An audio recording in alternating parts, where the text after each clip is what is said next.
বন্ধুরা, আপনারা নিশ্চয়ই শুনেছেন যে আমাদের কর্মের ফল এবং ভাগ্যের লেখা কখনো মোছা যায় না। আমরা পৃথিবীতে অনেক খারাপ কর্ম করে থাকি আর মনে করি যে আমাদের কেউ দেখছে না, কিন্তু একটি অলৌকিক শক্তি যেটা সব সময় আমাদের ওপর নজর রাখে।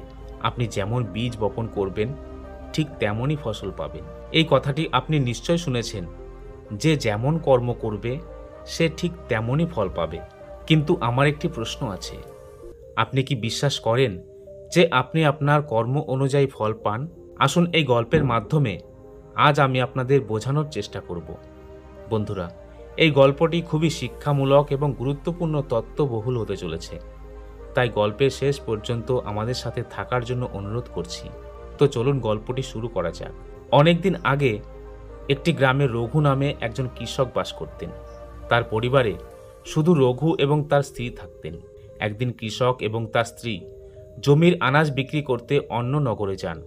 যখন তারা আনাজ বিক্রি করে অন্য নগর থেকে তাদের নগরের দিকে আসছিলেন, তখন তারা দুজনেই একটি অচেনা শহরের নির্জন রাস্তা দিয়ে যাচ্ছিল।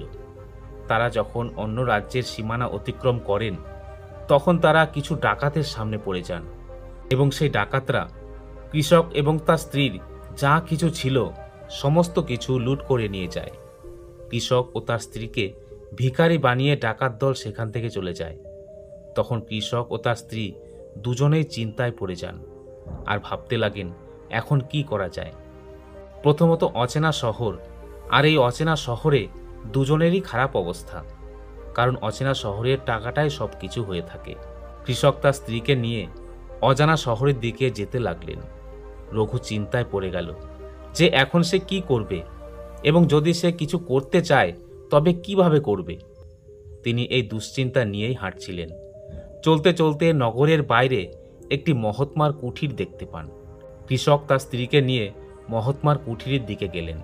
কুঠিরের কাছে পৌঁছে তিনি সেখানে একজন মহাত্মাকে দেখতে পান, যিনি একটি মঞ্চে বসে তার শিষ্যদের প্রবচন দিচ্ছিলেন।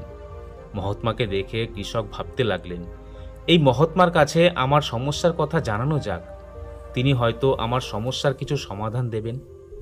এই কথা ভাবতে ভাবতে তিনি ঋষি মহাত্মার কাছে গিয়ে পৌঁছালেন এবং তাকে প্রণাম করলেন। তারপর খুবই বিনম্র স্বরে সেই মহাত্মাকে তার সমস্যার কথা বললেন এবং বললেন, হে মহারাজ, আপনি যদি কোনোভাবে আমার স্ত্রীকে কোনো ব্যবসায়ীর কাছে বন্ধক রেখে আমাকে কিছু টাকা দেন তাহলে আমার অনেক উপকার হবে। সাধু যখন তার কথা শুনলেন তখন তার কৃষকের প্রতি দয়া চলে আসে। ঋষি তার পরিচিত শেঠের কথা বললেন এবং তাকে সেই শেঠের কাছে পাঠালেন। কৃষক তার স্ত্রীকে শেঠের কাছে নিয়ে গিয়ে হাত জোর করে বললেন, হে শেঠজি, আমার কিছু অর্থের প্রয়োজন। আমার কাছে বন্ধক রাখার মতো কিছু নেই, শুধু আমার স্ত্রী ছাড়া। আপনি আমার স্ত্রীকে বন্ধক রেখে আমাকে কিছু টাকা দিন। সেই টাকা দিয়ে যে কোনো ব্যবসা করে খুব শীঘ্রই আপনার টাকা সুদ সমেত ফেরত দিয়ে দেব, আর আমি আমার স্ত্রীকে আপনার কাছ থেকে মুক্ত করব। ততদিন পর্যন্ত আমার স্ত্রী আপনার দেওয়া টাকার বিনিময়ে আপনার কাছে বন্ধক থাকবে। শেঠ যখন ওই কৃষকের কথা শোনেন তখন তিনি অর্থ দিতে রাজি হয়ে যান, আর কিছু অর্থের বিনিময়ে তার স্ত্রীকে শেঠের কাছে বন্ধক রাখেন। কৃষক তার স্ত্রীকে শেঠের কাছে বন্ধক রেখে আর ওই শেঠের কাছ থেকে ঋণ নিয়ে ব্যবসা করতে চলে যায়। কৃষক সেই টাকা দিয়ে আনাজের ব্যবসা শুরু করে। কিছুদিনের মধ্যেই রঘু কৃষক থেকে একজন ব্যবসায়ী হয়ে যান। তিনি সস্তা দামে কৃষকদের থেকে আনাজ কিনত এবং সেই আনাজ অন্য ব্যবসায়ীর কাছে বেশি দামে বিক্রি করত। এইভাবে রঘু খুব অল্প সময়ের মধ্যেই প্রচুর অর্থ রোজগার করল। রঘু প্রচুর অর্থ উপার্জন করে 8 মাস পর ওই নগরে ফিরে আসে, যে নগরে তিনি তার স্ত্রীকে এক শেঠের কাছে বন্ধক দিয়েছিলেন। রঘু নগরে এসে সোজা শেঠের কাছে গেল এবং শেঠের কাছে গিয়ে বলল, হে শেঠজি, আমি আমার স্ত্রীকে আপনার কাছে বন্ধক রেখে গিয়েছিলাম। আপনি আপনার হিসাব করুন এবং আমার কাছ থেকে অর্থ নিয়ে আমার স্ত্রীকে ফিরিয়ে দিন। এই কথা শুনে শেঠ তাকে বললেন, ভাই, তোমাকে আর কি বলবো, 3 মাস আগে তোমার স্ত্রী হঠাৎ অসুস্থ হয়ে পড়ে এবং তার অসুস্থতার কারণে সে মারা যায়। আমি তোমার স্ত্রীর অনেক চিকিৎসা করেছি, অনেক বৈদ্য দেখিয়েছি, কিন্তু তোমার স্ত্রীকে আমি বাঁচাতে পারিনি। রঘু যখন শেঠের মুখ থেকে এই কথা শোনেন তখন সে খুবই দুঃখ পায়। তারপর কিছুটা ধৈর্য নিয়ে শেঠকে বলল, হে শেঠজি, যা হওয়ার ছিল তা তো হয়েছে। আমার ভাগ্যে হয়তো তাই লেখা ছিল। সে যদি আমার সাথেও থাকতো তবুও তার আয়ু পূর্ণ হওয়ার পর মরতেই হতো। যা ঘটার তা তো ঘটবেই, তাকে কেউ আটকাতে পারবে না। তবুও আপনি আমার কাছ থেকে অর্থ নিয়ে নিন, যাতে আমি এই ব্যাপারে সন্তুষ্ট হতে পারি যে আমি আমার ঋণ পরিশোধ করে দিয়েছি, আর আমি আমার স্ত্রীকে বন্ধক রাখার কলঙ্ক থেকে মুক্ত করেছি। শেঠ বললেন, না ভাই, আমি কিভাবে নেব তোমার থেকে সেই অর্থ? আমি যখন তোমার আমানত তোমায় ফেরত দিতে পারবো না, তখন আমার ঋণ ফেরত নেওয়ারও অধিকার নেই। রঘু বারবার শেঠকে তার ঋণ ফেরত নেওয়ার অনুরোধ করে, কিন্তু শেঠ কোনো মতেই রাজি হন না। এরপর রঘু বিষণ্ণ হয়ে সেই জায়গা থেকে বেরিয়ে আসেন। রঘু হাঁটতে হাঁটতে আবার সেই জায়গায় পৌঁছে যায় যেখানে তিনি সেই ঋষি মহাত্মার সাথে প্রথম দেখা করেছিলেন। বরাবরের মতোই মহাত্মা তার শিষ্যদের উপদেশ দিচ্ছিলেন এবং রঘুও তার মনের শান্তির কারণে মহাত্মার উপদেশ শুনতে লাগলেন। সাধু মহাত্মা রঘুকে দেখে চিনতে পেরে গেলেন। তখন মহাত্মা রঘুর হালচালের কথা জানতেই সে মহাত্মাকে পুরো ঘটনা খুলে বলল। সেই ঋষি একজন সিদ্ধ মহাত্মা ছিলেন। ঋষি তাকে বললেন, ভাই, শেঠ তোমার সাথে প্রতারণা করেছে। তোমার স্ত্রী এখনও বেঁচে আছে। দেখো ভাই, শেঠ তোমার স্ত্রীকে তার ঘরে লুকিয়ে রেখেছে, আর না হয়তো শেঠ তোমার স্ত্রীকে দূরে কোথাও তার পরিচিতদের বাড়িতে পাঠিয়ে দিয়েছেন। এখন তুমি একটি কাজ করো, এখানে রাজার কাছে যাও এবং রাজার দরবারে গিয়ে প্রার্থনা করো যে, হে মহারাজ, আমার স্ত্রীকে ওই শেঠের কাছ থেকে মুক্ত করে দিন, কারণ এই রাজ্যের রাজা অত্যন্ত বুদ্ধিমান ব্যক্তি। তিনি অবশ্যই তোমার স্ত্রীকে ওই শেঠের কাছ থেকে মুক্ত করিয়ে দেবেন। সাধু মহাত্মার কথা শুনে রঘু রাজার দরবারে চলে গেলেন। রাজার দরবারে পৌঁছে রাজাকে অনুরোধ করতে লাগলেন যেন তার স্ত্রীকে শেঠের কাছ থেকে ফিরিয়ে এনে দেওয়া হয়। রঘু মহারাজকে বললেন, হে মহারাজ, আমি শেঠের কাছ থেকে কিছু অর্থ ঋণ নিয়েছিলাম এবং বিনিময়ে আমি আমার স্ত্রীকে শেঠের কাছে বন্ধক রেখেছিলাম। এখন আমি সেই অর্থ নিয়ে শেঠের কাছ থেকে আমার স্ত্রীকে আনতে গেলে শেঠ বললেন যে সে মারা গেছে। শেঠ মিথ্যা বলছেন মহারাজ।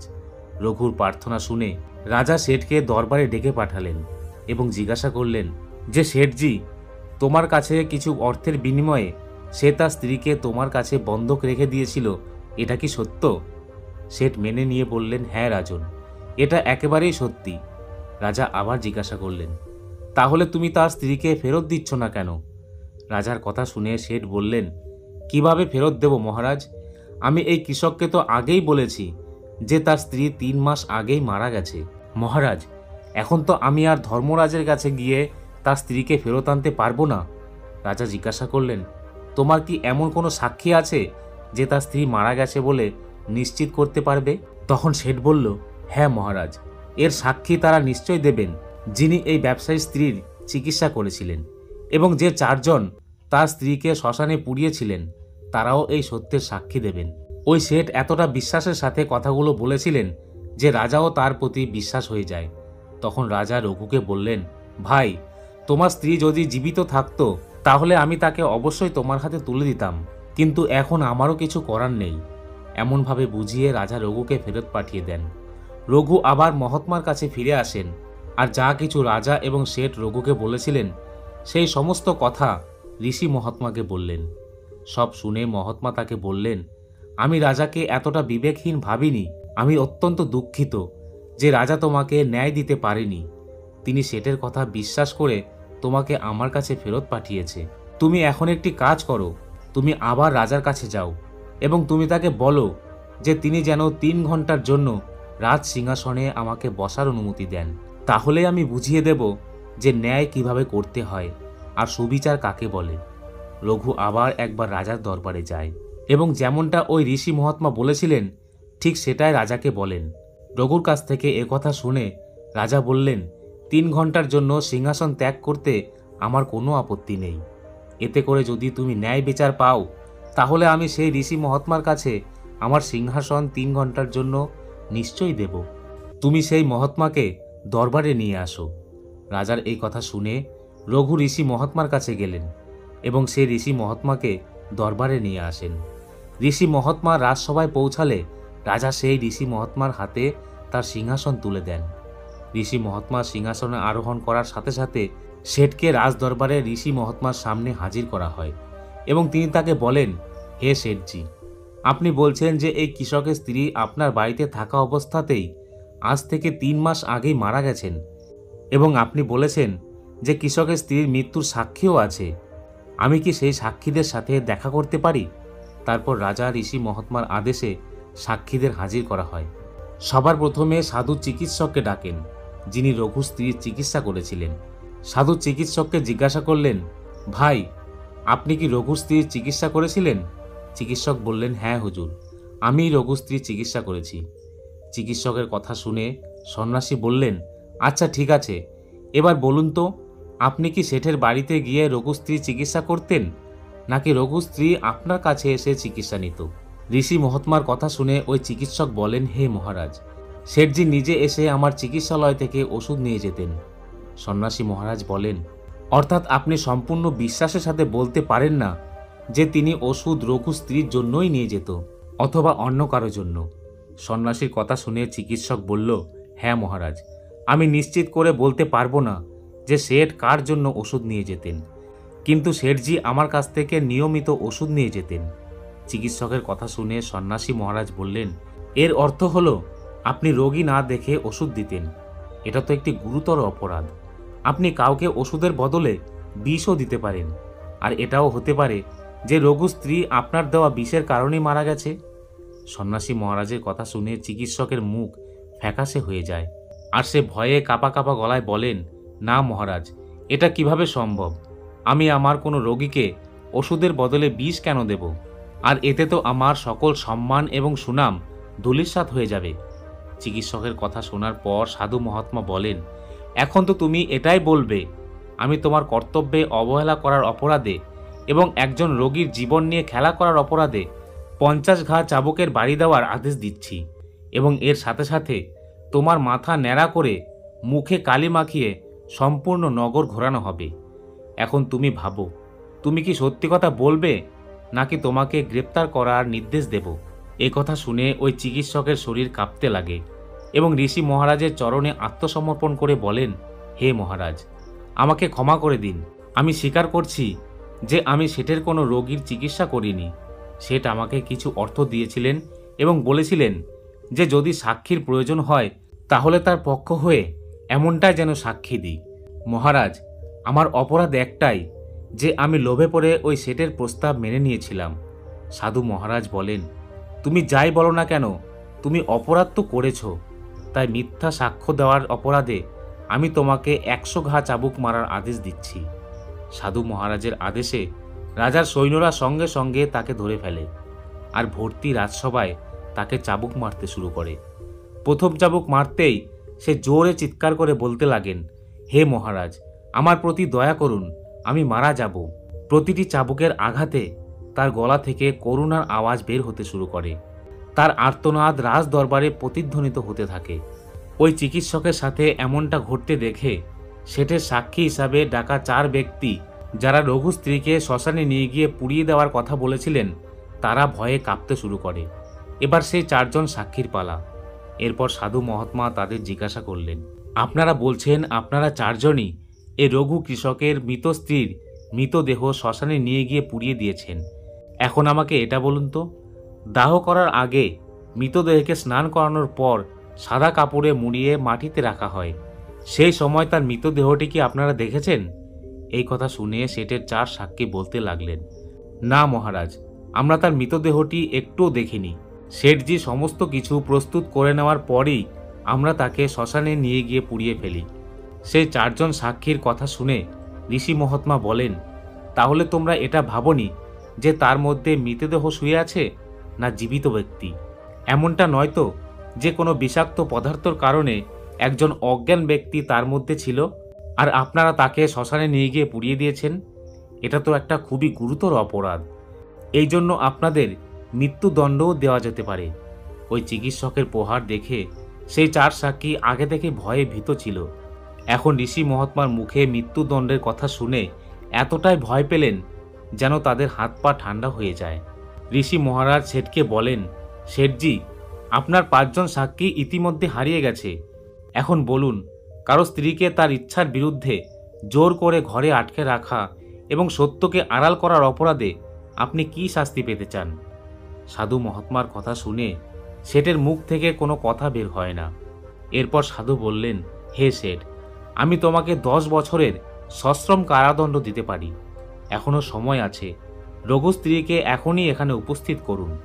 শাস্তির ভয়ে শেঠ তৎক্ষণাৎ তার চাকরদেরকে তার বাড়িতে পাঠিয়ে রঘুর স্ত্রীকে হাজির করেন। সন্ন্যাসী শেঠের কাছ থেকে রঘু স্ত্রীকে নিয়ে রঘুর হাতে তুলে দিলেন এবং সত্য আড়াল করার অপরাধে শেঠকে 5 মাসের কারাদণ্ড দিলেন এবং ওই 5 সাক্ষীকেও কঠোর শাস্তি দিলেন।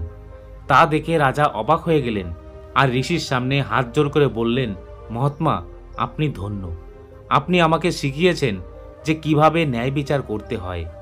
রাজার কথা শুনে ঋষি বললেন, রাজন, আমার 3টি কথা সবসময় মনে রাখবেন যে কখনোই এই 3টি স্থানে নিজের স্ত্রীকে একা রেখে যাওয়া উচিত নয়। যেখানে কেউ যদি তার স্ত্রীকে একা ফেলে যায় তাহলে তাকে অনেক অনুতাপ করতে হয়।